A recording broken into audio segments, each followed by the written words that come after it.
European LCS standings. Of course, staying in the top is Fnatic. 5-0. Perfect start for them so far. And right behind them, of course, in second place now is Roccat after that great victory over Gambit. Puts them at 5-1. And after losing their tiebreaker against Roccat earlier on, Gambit have, of course, slipped to third place now with 4-2. And at fourth place, of course, we have the Copenhagen Wolves. 3 wins, 3 losses. Then we have a tie for the 5th place, where we have Alliance, who has climbed up to a 2-4, along together with SK Gaming. Millennium is no longer in last place, though, moving up to 7th, also a 2-5. And sliding down into 8th place at 1 win and 5 losses, we have Super Hot Crew.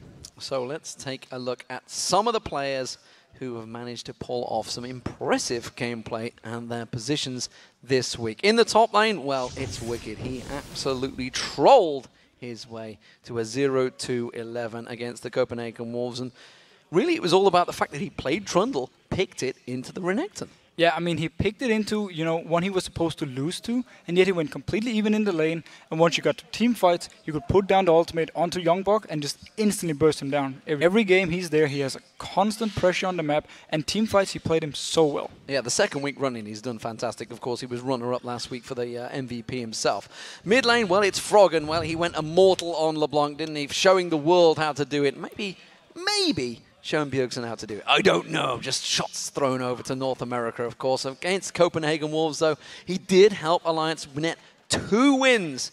Quickly firing back at Harry alongside him was Tabs. A marked improvement over his positioning and ability to impact the games. He went 4-0-3 against Millennium and 9-2-6 against... From last season. Always so good in the team fights, very hard to get to, and picking up all the kills. There was a chance, he landed the hook, also on Edward in lane, through the minions, so like just around the minions, just tweak hook him, through. And they get a kill. I mean, beautiful play. Fantastic stuff, but one player has ruled them all this week, and our MVP for week 2 is Rockat's mid laner, Overpow.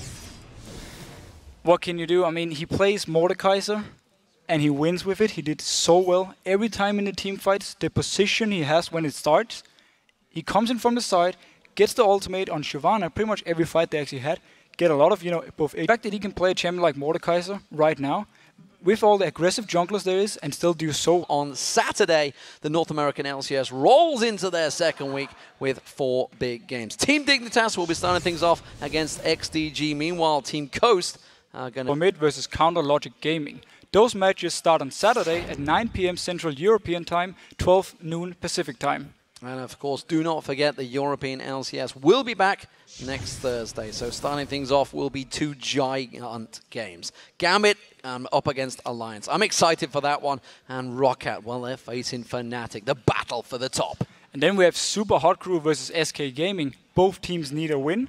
Copenhagen Wolves takes on Fnatic then in the last game of the day. You can catch all of the action, of course. That will be on Thursday once again, 7 p.m. Central European Time. That is 10 a.m.